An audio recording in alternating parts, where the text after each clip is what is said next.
Good afternoon, everyone at the NASDA Policy Conference. It's my pleasure to welcome you to the conference and to this particular breakout session. My name's Barb Glenn, and I'm the CEO of the National Association of State Departments of Agriculture. This session this afternoon is one of utmost importance to NASDA, and it is entitled Equity at the Table, Committing to Diversity in Food and Agriculture Policy Making. Last year, NASDA was one of the first national agricultural organizations to make a statement demanding justice for all, and we swiftly passed organizational policy on diversity and inclusion. Now we are ready to listen, learn, and take action to dismantle systemic racism in America. It won't be easy, but this panel of incredible leaders is going to continue the discussion of diversity and inclusion for agriculture and food policy in America. It is my honor and pleasure today to introduce the moderator for today's session. Dr. Maria Gallo, a Fulbright scholar, became the 13th president of Delaware Valley University in July of 2016. Dr. Gallo has taken Del Val University to several new levels, including she's developed a comprehensive 5-year strategic plan focused on making Del Val the leader in experiential education. Before joining Del Val, Dr. Gallo served as Dean and the Director for Research and Cooperative Extension at the University of Hawaii at Manoa for the College of Tropical Agriculture and Human Resources. Prior to UH, Dr. Gallo was Professor and Chair of the Agronomy Department at the University of Florida. She is indeed a plant molecular biologist and a very prolific author of many scientific papers. She's a fellow with the American Society of Agronomy and the Crop Science Society of America. As a native New Yorker, she earned her BS in agronomy at Cornell University and both her MS in crop science and PhD in genetics from North Carolina State University. I'm really impressed by the different boards she serves on. She is on the American Council on Education's Women's Network Executive Council, and another interesting one, the Pearl S. Buck International Board. Welcome, Dr. Gallo, and enjoy the panel. Thank you, Dr. Glenn, for that introduction. This afternoon, we have a very important and timely session. We need a strong food system for our national security. To do that, we must address the existing challenges that threaten our ability to deliver safe and plentiful food to all Americans. That means that everyone who has a passion for agriculture is supported and has the same opportunity to make a living. We need all people, women, men, Black, white, and Native American. This is the moment for us to do what we know is right and make the necessary changes that destroy inequity in all of its forms. Luckily today, we have 3 distinguished panelists to provide us with their insights.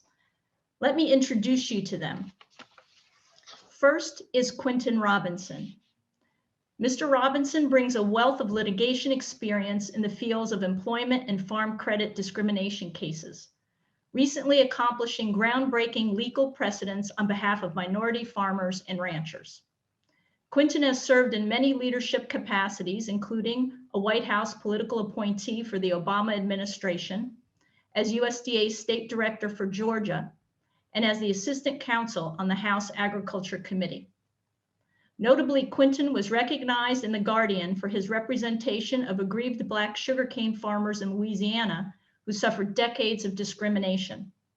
He also serves as policy advisor to the Rural Coalition, an alliance of farmers, farm workers, indigenous, migrant, and working people from the United States, Mexico, and beyond, working together since 1978 with the shared values of unity, hope, people, and the land.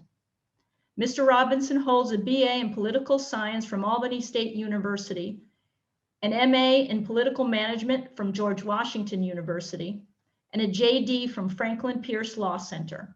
He is a member of the New Jersey State Bar and admitted to practice law in New Jersey. Second, we have Ade Romero Briones. Ms. Romero Briones became Director of Programs, Native Agriculture and Food Systems at First Nations Development Institute in 2017 after joining as Associate Director of Research and Policy for Native Agriculture. She formerly was the Director of Community Development for Palama in Hawaii, and is also the co-founder and former Executive Director of a nonprofit organization in Cochiti, Pueblo, New Mexico. Ade worked for the University of Arkansas School of Law Indigenous Food and Agricultural Initiative while earning her LLM degree in Food and Agricultural Law. Her thesis was on the Food Safety Modernization Act as it applied to the federal-tribal relationship. She wrote extensively about food safety, the Produce Safety Rule and Tribes, and the protection of tribal traditional foods. A U.S. Fulbright scholar, Ms. Romero Briones received her Bachelor of Arts degree in Public Policy from Princeton University and received a law doctorate from Arizona State University's College of Law, in addition to her LLM in Food and Agricultural Law from the University of Arkansas. Karis Gutter is our third panelist. Mr. Gutter leads government and industry affairs for Corteva Agriscience. Prior to joining Corteva, Karis served as USDA's Deputy Undersecretary for Farm and Foreign Agricultural Services and as USDA's Military Veterans Agriculture Liaison. Karis also served a stint as Deputy Administrator at USDA's Farm Service Agency. A native of Terry, Mississippi, Mr. Gutter began his career in public service in the United States Marine Corps Reserves and worked in local government for the Hinds County Board of Supervisors in Mississippi. He also spent several years on Capitol Hill as Deputy Chief of Staff and Legislative Director to Congressman Benny G. Thompson, and as a professional staff member to the House Committee on Homeland Security. I'm going to invite each panelist now to provide us with opening remarks. But before I do that, I want to remind everyone who's present to know that they can send in questions during the session that we will address later on in the session. So now I'm going to invite Mr. Robinson to please give us a few minutes of an opening remark.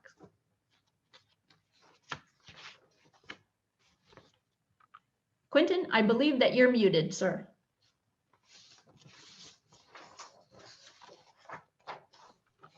Okay, good evening, and thank you for inviting me to be a panelist today. I think I'm going to sleep and rest and relax a little easier because we have a new team member, seems like, as we work on these very tough issues dealing with minorities and food production and processing. So I really want to give a big thumbs up for NASDA and your willingness to open the policy conference up to these very tough issues. We've come a long way. We still have a very long way to go. In the previous Farm Bill, we worked on some key issues that will make it easier for minority producers to fully participate in USDA programs, and that's with the passage of the heirs property provisions. That will allow minority farmers who have those heirs property issues to clear those issues up so that it makes it easier for those producers to participate. Secondly, in the previous Farm Bill, the minority producers were very successful in achieving language on equitable relief in farm loan programs. That problem arose in a couple of cases that we were able to litigate, and so those farmers, not only minority farmers, but all USDA farmers who face foreclosure, and that foreclosure is caused by a mistake or error made by an FSA loan officer, as opposed to foreclosure, those farmers will be able to get some form of equitable relief instead of foreclosure. And then as we deal with climate change issues, and the frequent need for emergency loans, we were very successful in the previous Farm Bill in getting past enhanced or improved emergency loan eligibility. So a farmer who previously had debt relief under FSA programs were ineligible for emergency loans. We had that limitation removed by statutory language in the last farm bill. And so now many farmers, including minority farmers, will have access to emergency loans to keep their operations afloat during these very difficult economic and environmental situations. And I'm very pleased, that we are working towards debt relief provisions for minority producers in the budget reconciliation proposal. We think that's critical. We think it's fair. We think it promotes equity. And I look forward to the questions and comments during this panel. But finally, I would just ask that NASDA work with us to make sure that these debt relief provisions make it into law. So again, thank you for allowing me to participate, and I'm really glad to be here today. Thank you, Quentin. Aday. Koetisi hopa hinweka nimeasawaya skutitime osuta. Again, I want to repeat what Quentin said. Like, it's a really honor to be here with you at NASDA. I think of all organizations when we look at food safety and agricultural policy, like your group has a lot of power, has a lot of influence, and it is such an honor to be able to talk about diversity, inclusion, and equity in this space, because it's a really difficult conversation to have. We are all part of institutions that we have inherited, agriculture being one of those institutions. And oftentimes the conversation is so difficult because there are some of us who benefit from these long-standing institutions and some of us that don't. And coming together at the table means that we have to really challenge ourselves on these very difficult topics and results. And sometimes law gets, sometimes law is a barrier. When I think about some of the most important conversations around debt relief, when I think of the conversations currently happening with the nomination of Deb Haaland to the Interior, we're seeing a lot of conversation around reverse discrimination. We're seeing a lot of conversation around what does it mean to have unrepresented people in places of leadership.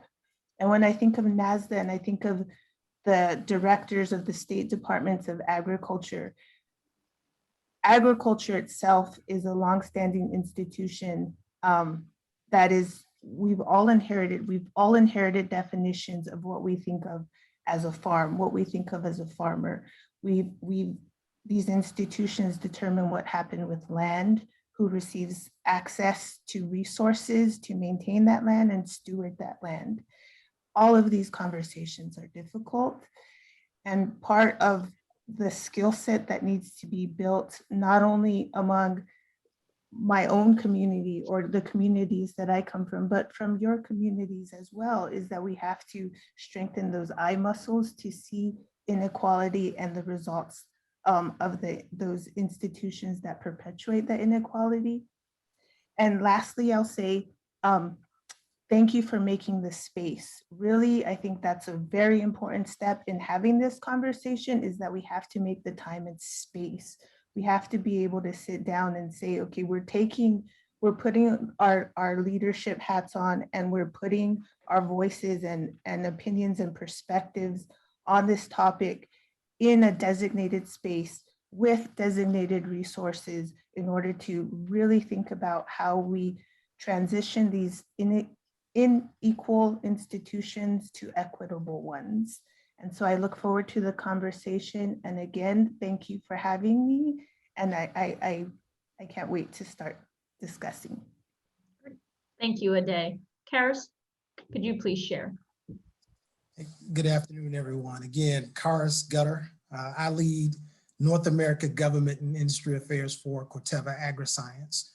And for many of you out there who may or may not be familiar with Corteva, Corteva is headquartered in Delaware, where we've got Ag Secretary Mike Skuse leading the charge on behalf of the NASDA membership. But we've also got a global business center presence in Indiana, where we've got Ag Commissioner or Director, excuse me, Kettler. And in Iowa, we've got Ag Secretary Mike Naig. So we've got a long-standing rapport with many of the NASDA membership. We want to continue to build upon that positive relationship. I've also had the unique privilege of working alongside NASDA membership in my previous capacity at USDA. There's Alexis Taylor out there. There was Ben Thomas out of Montana. We've got out in Connecticut, Brian Hurlbert, and the newest nominee, Jewel Hairston Bernard. I had a unique experience working alongside many, many talented professionals with NASDA. I'm here today, though, wearing a hat of Black Professionals in Food and Agriculture. Black Professionals in Food and Agriculture is an organization that we recently started late last year out of an abundance of urgency. We continue to see a very deep lacking of diverse professionals in the food and ag sector at the policy level. And part of this conversation today is for us to unpack a bit deeper, but leverage the positive working rapport that I just mentioned. We've got fantastic relationships with commissioners of ag at the state level, as well as at the national level. It's now time for us to roll up sleeves and be more inclusive as a part of that conversation.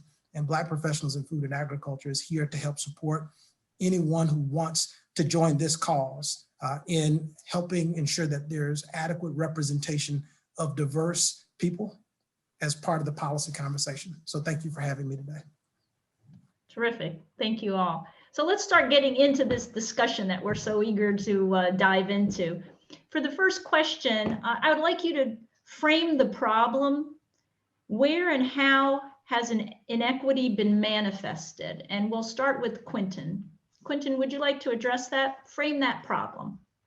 Yes, I think, you know, in any production, agricultural production operation, it requires capital. And what we are seeing, or what we have seen and continue to see with minority farmers, whether it be Native Americans, Hispanic farmers, or African American and Hmong farmers, we're seeing loan transactions or loan servicing transactions that are purely discriminatory in nature. So in other words, some of the terms and conditions of a loan, actual farm loan, or the loan servicing component are only given to farmers of color. And so that is one reason why we were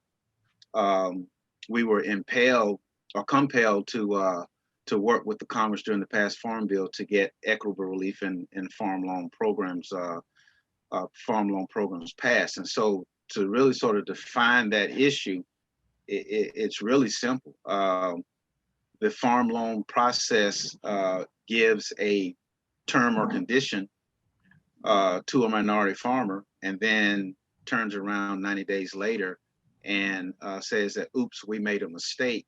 So rather than correct a mistake, the farmer goes immediately into foreclosure.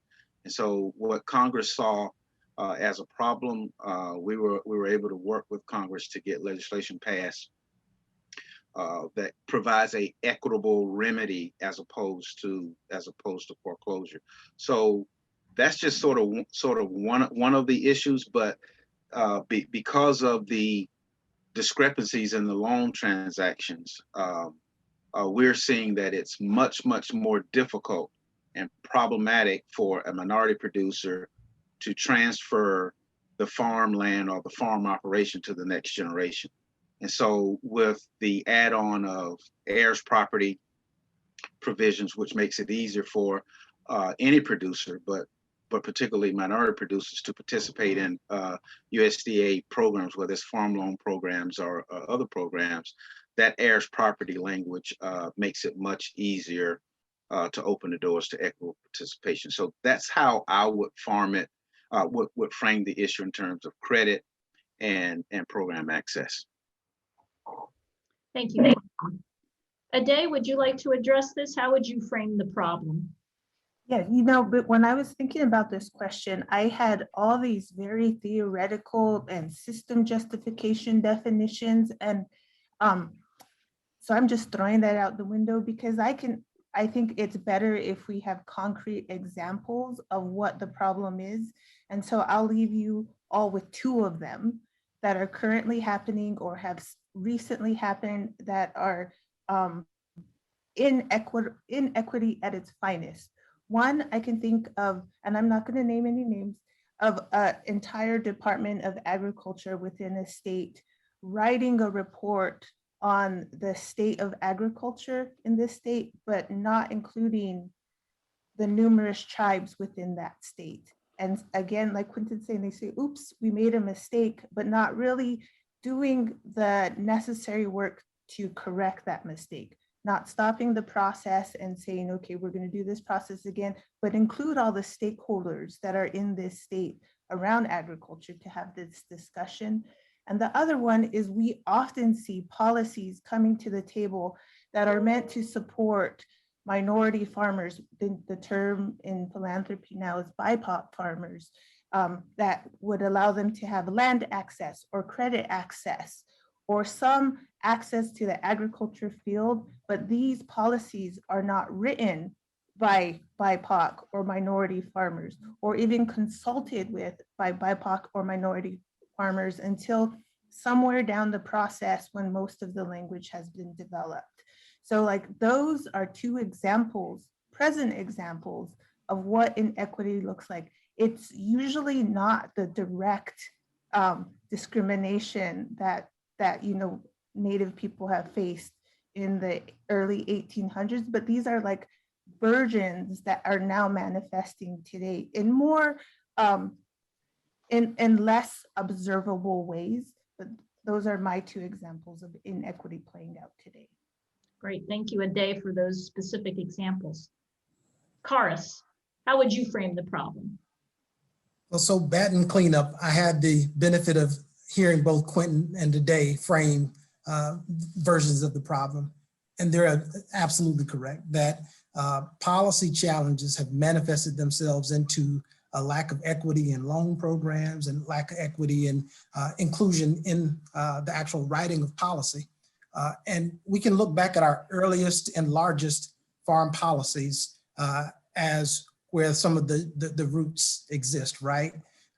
Our earliest farm bills, 1930s, they were in response to a natural disaster. We had the Dust Bowl of the early 30s. It's that Dust Bowl that created fantastic programs that we benefit from today, the conservation reserve programs. But we also can look at that layer of history where there was the largest pace of Black land ownership beginning from 1890s with the Emancipation Proclamation up through and mirroring when we saw our first farm bill programs, where the incentives were put in place that incentivized land ownership. So again, very innocent and sincere and productive programs are where we begin to see some of the beginnings of the lack of equity and even inclusion in the writing. We saw the makings of our first credit programs in the 1940s. Well, that's also a mark where we've had financial literacy in a lot of diverse communities.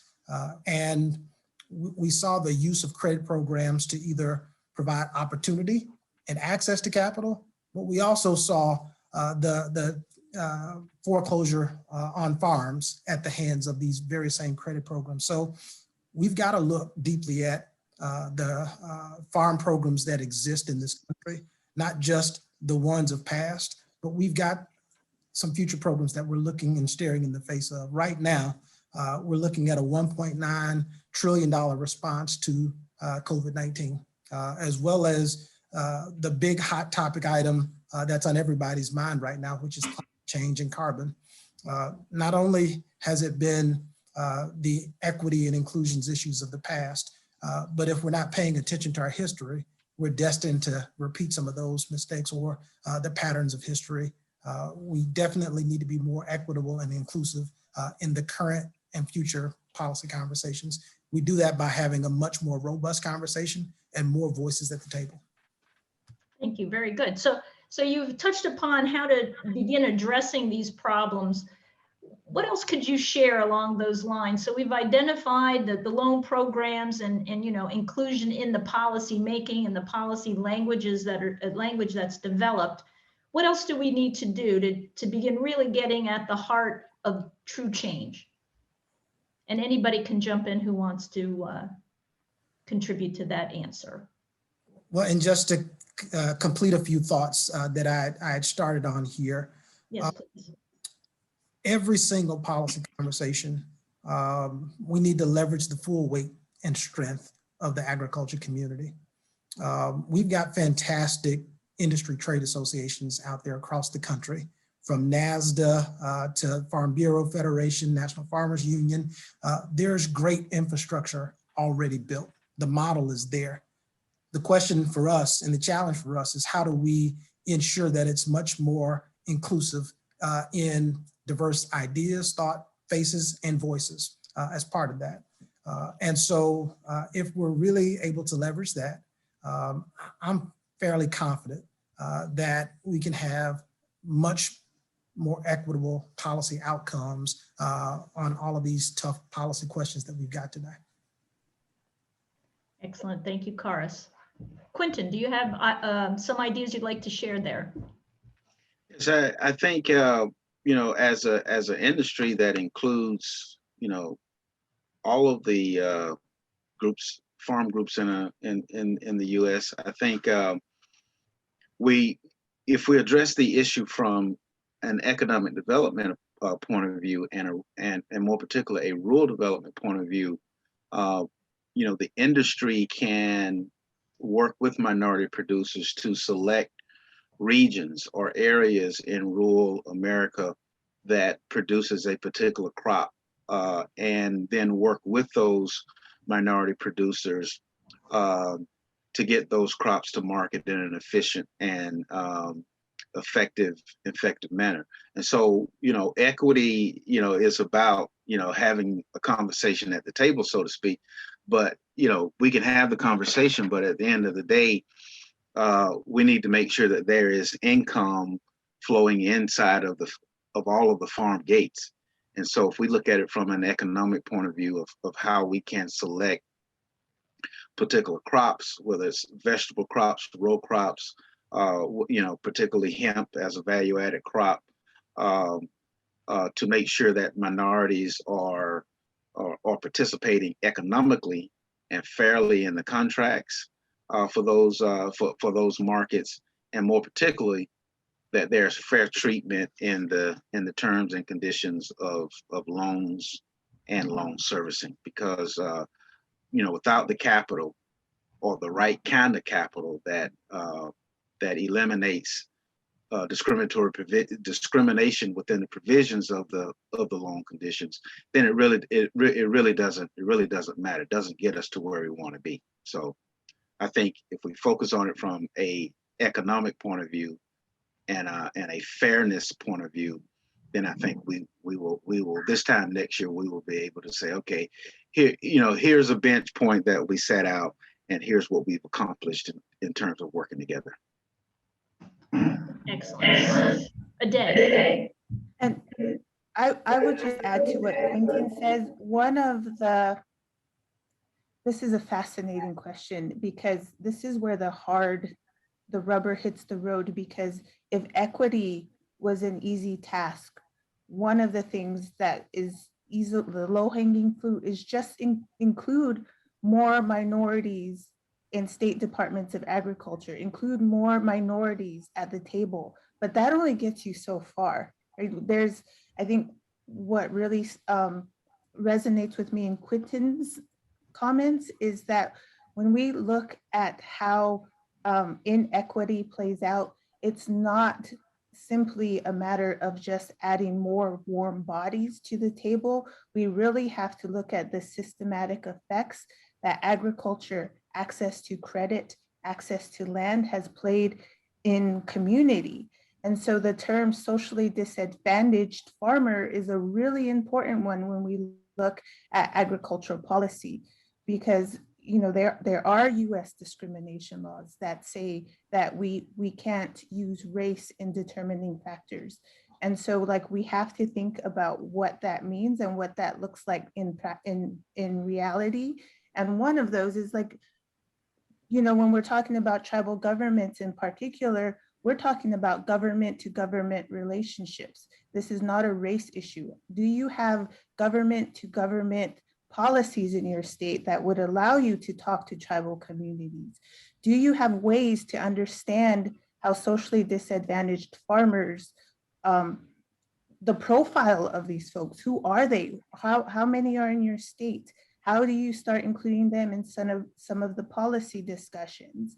So if equity was a matter of just including warm bodies on the table, I think we would all be doing well. But that's just like the initiation of something much deeper, which comes with the conversations that flow at the table.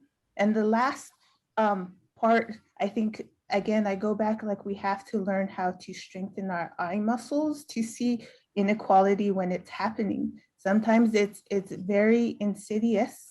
Sometimes it's a matter of like foreclosure on an entire group of community or an entire group in this particular community, but we have to have the mechanisms and the data to be able to see those things happening in real time. It doesn't help when we understand that housing discrimination policies affected Black communities 25 years later. It doesn't help when we know that land loss happened to Indigenous communities, and now it has all these effects on our economies 50 years later. Like, we need to figure out real-time data points to actually start seeing these inequalities as they happen. And that takes a lot of thought and a lot of creativity from not only minority folks who are the subject of those things, but also some of our data scientists, some of the people in our policy organizations and our state agencies where these types of data are collected. Excellent thoughts today. I want to remind the audience that if you want to ask a question, please identify yourself. We won't be addressing any questions that come in anonymously. So I thank you for sending those questions in, because I know you have many of them and we want to answer them. Let's move on now to talk about this, because I can feel it. I can feel it from all three of you that what we want is, concrete, actionable steps. So talking to NASDA members, what would you say they could do specifically to start this change and really get those real-time data points a day, like you're addressing? We don't want to be able to say something but not understand the long-term effects, like you were getting at that. And then 50 years down the line, this is what happens to a given community. So what can NASDA members do right now to get those wheels in motion? And I'll go first on this one because, Jimmy, I've thought about this one a lot. And for me, there's really only 12 tribes, 12 states in this country that don't have federally recognized tribes in their borders. And for me, it's really important that state departments of agriculture have mechanisms or have processes in order to connect with those tribal communities within their borders. If you don't have the tribal chairman or chairwoman's number on speed dial, that is like a very important step. And if you need their phone numbers, please contact me. We will get you connected. But the government to government communication, that relationship is vitally important to not only the state, but to all the communities within that state that the agency serves. Thank you for sharing that. Quentin, what would you say are direct actionable steps that NASDA members can take today? Well, the first step, and I think this is a little bit self-serving. I think is to support the budget resolution, which includes the $1.9 billion in emergency relief for the country, including provisions for farmers, food safety, all of the COVID relief provisions that are part of that bill that's flowing through Congress right now. And once again, it does have language that deals with the issue of debt relief for minority farmers. We are very interested in that provision because we can point to direct examples of discrimination in the farm loan programs that have caused foreclosures, unlawful foreclosures, and will cause foreclosures in the future. So that's the first thing is to support budget resolution. Second thing is, as we look at USDA's implementation of the coronavirus food box programs, that's where obviously the farmers provide products for the food banks, is simply, once again, pick a region, pick an area of your state that grows a particular product that is suitable for the food boxes, and work with minority farmers to be a part of that economic opportunity. Because once again, we're having this discussion about equity in food, in agriculture policy, but once again, we need to make sure that we're talking about economic impact as a part of this discussion. So that's what I would ask NASDA to do. And once again, I said at the beginning, I'm very happy that you're allowing this conversation to go forth on your policy platform. Your influence and your credibility in Washington, D.C. and around the country is just tremendous. It's going to help a lot of farmers. So I really appreciate that.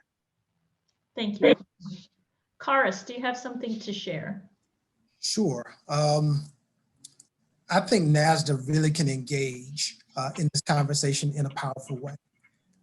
I continue to hear about an urban versus rural divide, and where NASDA can really be of tremendous resources to be a convener, to be a uniter.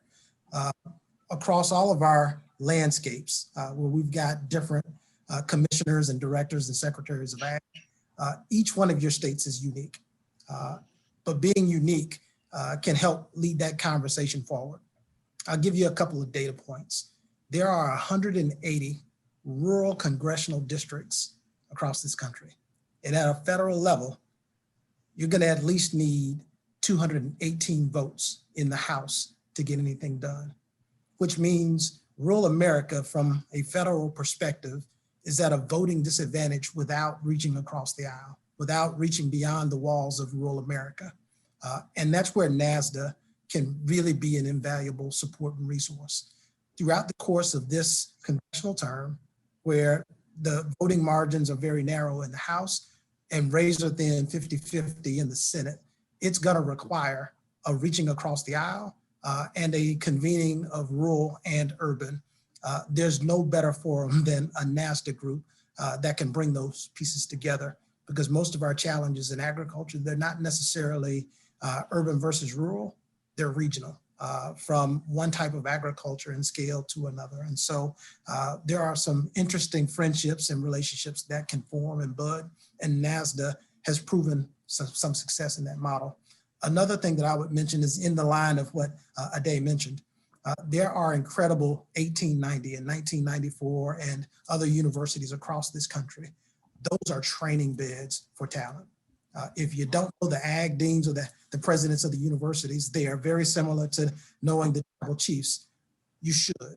We should be just as eager to campuses of our 1890 and our 1994s as we are our 1862 universities at homecoming and recruiting. So those are some very, very easy first steps of getting out and about to the Alcorns, to the Tuskegees of the world, and doing the recruiting at our state departments of ag.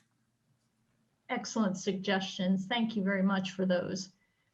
So for me, I always like this kind of a question. What would success look like to you? So if you could form the ideal situation, when do we know we've gotten there? I'll jump right back in since my microphone is still on. On the back of everything that I just mentioned, right? I'm a big sports fan, SEC football. We've got our blue chip and 5- and 4-star recruits. Wouldn't it be fantastic if at each and every one of our Black and Hispanic and Native American land grant universities, we've got 4- and 5-star recruits in the College of Agriculture being heavily recruited. We're going after them just as vigorously, making sure that they never leave the state, that they stay home and play for the winning team, our State Department of Ag.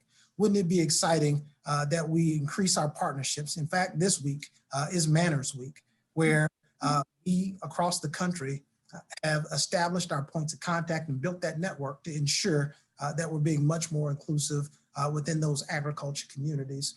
We build back what we once had, those vocational and classroom type programs where we know exactly where our ag high schools and universities are. And we've got a strong bond and partnership. Success begins to look a lot for us like having those bonds and those ties strengthened, but be much more inclusive. But we don't just stop there. It's our state departments of ag. It's all of agribusiness industry. It's government, both at the federal and the state level. It can be an exciting opportunity. We need to blend all of the best and brightest voices to help us solve these challenges. We know the data, we know the numbers. Father Time and Mother Nature aren't on our side, that our farm lands are growing larger in size and the average age of the farmer is continuing to increase. We've not done an effective enough job of recruiting new talent into the business. In fact, the new talent looks a lot like the old talent, where it's a second career. So if we're gonna win this, we're gonna have to build a bigger bench and we're gonna have to build the tent out much more. And we do that by looking beyond the walls and the landscapes of that, like I mentioned before, the 180 rural congressional districts in the country. Absolutely. Very good.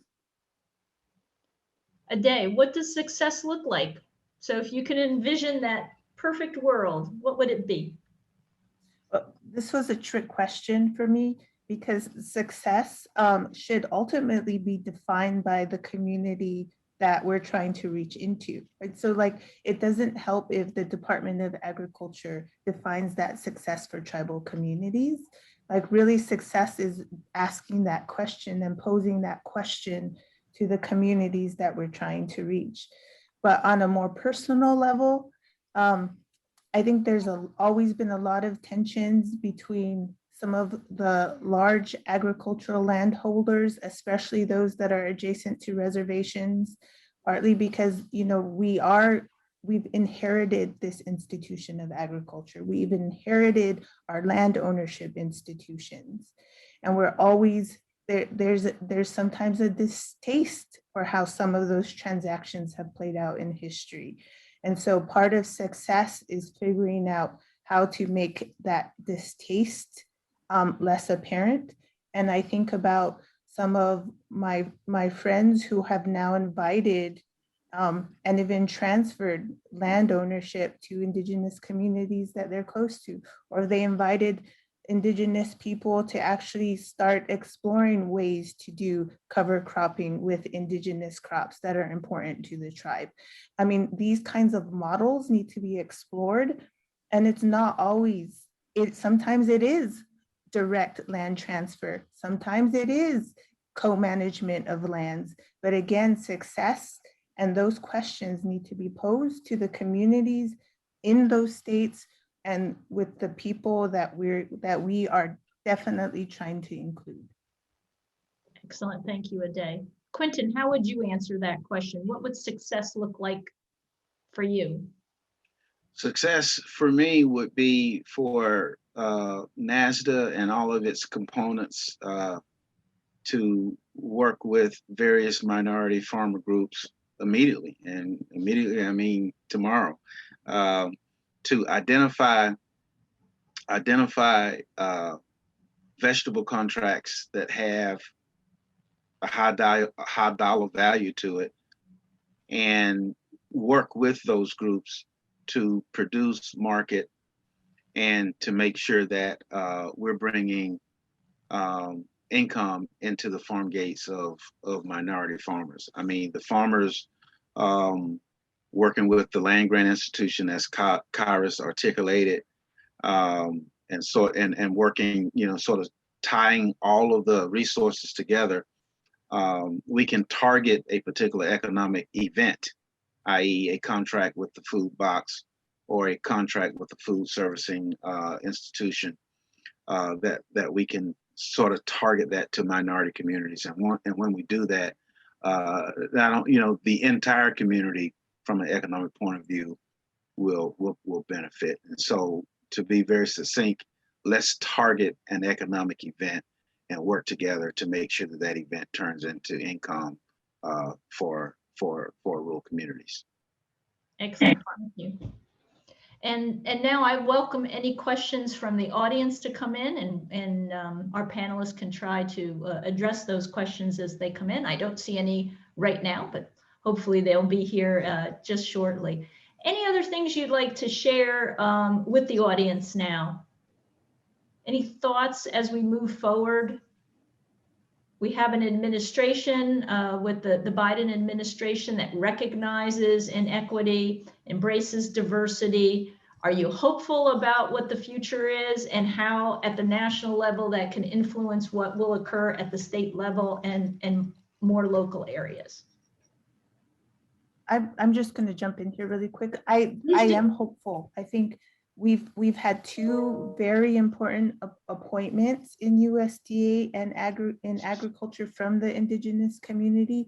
We have Zach Dushno, who was just appointed administrator of the FSA, and he's Cheyenne River Sioux, former director of IAC. And we also have Heather Dawn Thompson, who's now in the Office of Tribal Affairs. These are two very important positions in the field of agriculture, and we've never seen appointments like this from an indigenous community. So to me, that's like a hopeful step forward. Excellent. Very good. Well, I'm told that we do have many questions, and I think we're ready to see or hear some of those questions. Okay, so we have a few, and I'm hoping we have time to get through as many as possible. Jocelyn asks, I'm going to display. Jocelyn asks, how can oftentimes people in the BIPOC community are given the sole responsibility of addressing the issue. How can social responsibility be incorporated and made like a shared effort?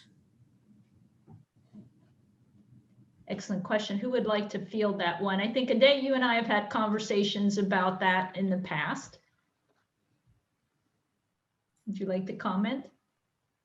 Yeah, that's a really tough question because, I think that question touches on two very important concepts that we often see when inequality is played out. One, we think of like neutral spaces, like, we are all farmers at the table here. We see no color. We're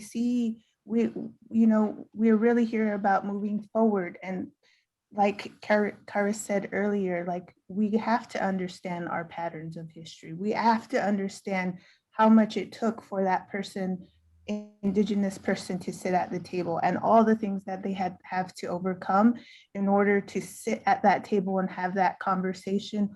Or, like those things are really important, and it influences the kind of conversations we have.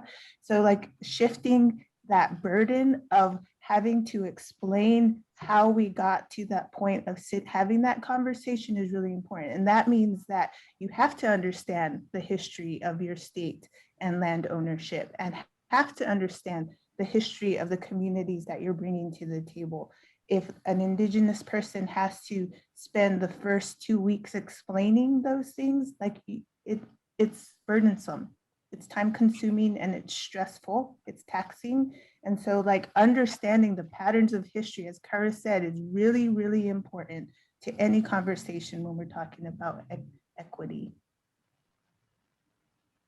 Excellent. Does anybody want to add anything to that before we go on to the next question? I think that was beautifully said. Thank you, Ade. Another question from the audience. The next question comes from Craig, and he has asked, who's doing something right? Are there any examples of state policies or USDA programs that are effectively advancing equity? Good question. So who's gotten it right so far? Quentin. I think, you know, I have a lot of friends work for the USDA across all of the mission areas, and I think NRCS, Natural Resource Conservation Service, does a great job of targeting conservation dollars. Even FSA does a great job of targeting farm loans to minority farmers and new and beginning farmers. The issue is when something goes wrong, it means a foreclosure and a loss of wealth that's $1 million plus. And so, you know, in my home state of Georgia, if there's a foreclosure on a farm that's near a very prominent lake in a very prominent area, and that farm happens to be owned by a minority farmer, we're looking at $1.75 million of loss. And so, yes, there's there are many examples of where things are happening that are really good, that are really effective, and that are right. But when we lose one farm to a questionable discriminatory foreclosure, we don't just lose, you know, $500. We lose millions of dollars. So so not to take away from the question, because I think it's a very good question, but a lot of good things are happening. But when it goes wrong, it really goes wrong. And to kind of jump on the tail end of Quentin's comments, Craig, I appreciate the question. It's a challenge in answering the question, though, because the simple answer is, if we have done something right, we may never know. And if we've done something wrong here and getting it right, we'll soon find out. We have to do something. We have to begin with that first step. And there's no cookie cutter blueprint for this. There's no one size fits all solution for these challenges. Each of our landscapes and the depth of the challenge in each landscape is different. But we've got to take each and every state, each and every county, each and every region on its own and dive in and begin to have a much more inclusive conversation to include the people in and of those local communities in that. There's that old adage of all politics are local. For these challenges, all solutions to these challenges are also local. And lastly, I'll just add my 2 cents to this is like, again, that's a hard question because I don't know if we'll ever get it right. I don't know if there's ever a right answer, but like in my community, the concept is like we have to walk in the same direction. We have to know that we're going north together, that we're walking in that place together. We may not know where we're going or what it looks like when we get there, but we all agree that we're walking in that direction. And so like even that concept of just starting that journey together, not knowing exactly what right looks like is a really important step. And so I'll even come back to that question even some more. You asked for examples, right? There are pockets of examples that I see every day. Now, the effort doesn't mean that the work is complete, but I've received emails and calls from Karen Ross out in California. I've received, most recently, Brian Hurlbut up in Connecticut, where they're initiating a program. 2 vastly different states where the demographic makeup of the people in the states are different. In fact, in Connecticut, Black people probably make up fewer than 10% of the population and fewer than 1% of the ag land in the state. So it's a much different math project of solving the issue of equity, diversity, and inclusion in Connecticut than it would be in California. What I see as models of success, though, is the fact that they're thoughtful and they're being much more inclusive in their conversation. The fact that they've reached out for support and help in much more diverse ways, bringing in more diverse communities and people together. Great, that was a wonderful question and it stimulated some good conversation. Autumn, do you have more questions for us from the audience? Yes, ma'am. One of our Manners students that's joining us with our policy summit has asked, what creative or unusual collaborations can you imagine that would develop disenfranchised farmers and communities? It's a great question. Who wants to tackle that one? Be very brief. I think, you know, as we develop a new generation of younger farmers, I think, you know, the agricultural lenders and technology companies, that's whether it's seed supply or other farm-based technologies, sit down and have a conversation with the minority farmers on an often basis. And I think that sort of helps both parties to understand what the base point is and how to work towards being a successful producer in the future. I'll give a concrete example really quick. I was in a conversation with a group of tribal people and a group of agricultural landholders. It was a very tense conversation because we're talking about land ownership, which is always tense. But after 2 very long days, one of the farmers got up and said, you know, we're land people. Whether you call me a farmer or whether you said the name of the tribe, we are land people, like we are about the land. And to me, that was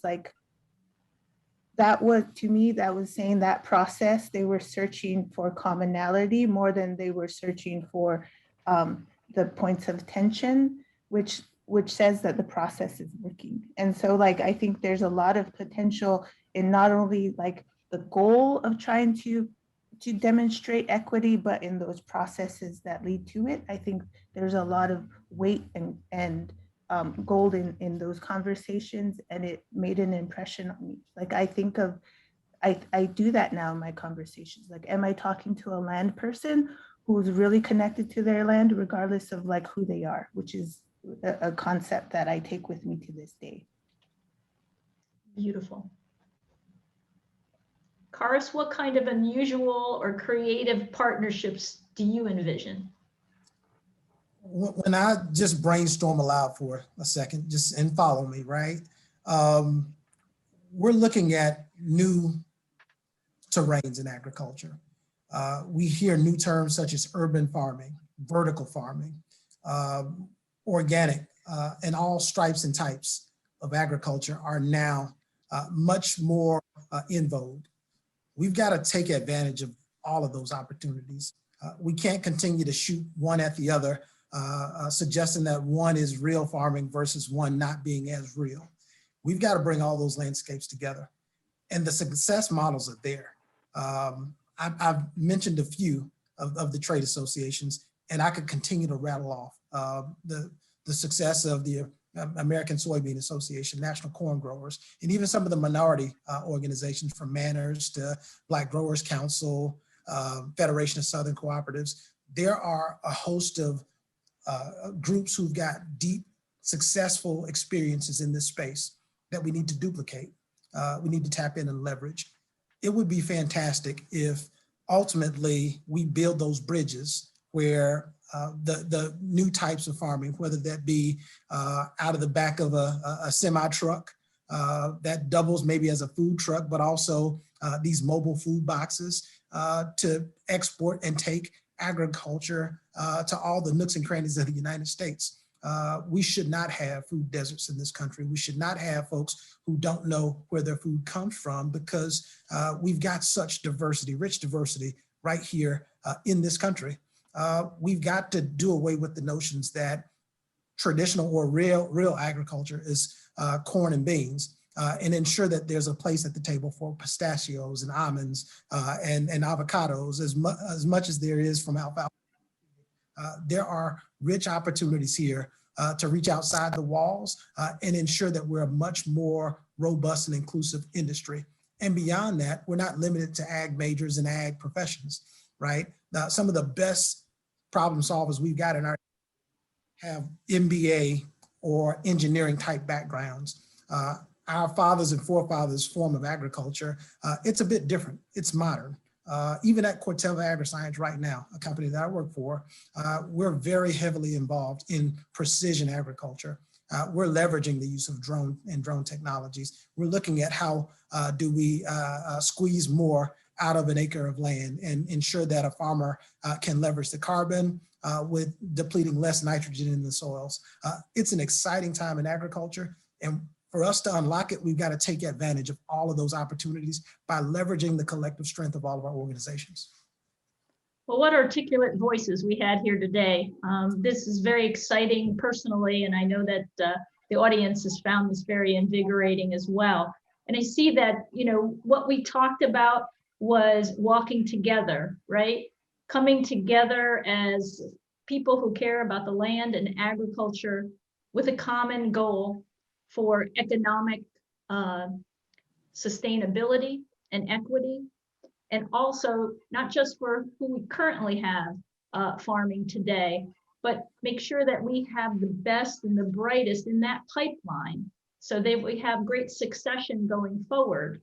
And the future does look bright. And I see that for NASDA and for other organizations, and we spoke about this earlier as a group, the panelists and myself, that it would be wonderful in the future if we didn't have to break out and have a separate session on this, but we were all included in the conversations that occur when we talk about important policy making in agriculture for the US. So I want to thank each and every one of you for your time and your expertise and your vision, as well as the audience that participated at this session today. Thank you so much. Thank you.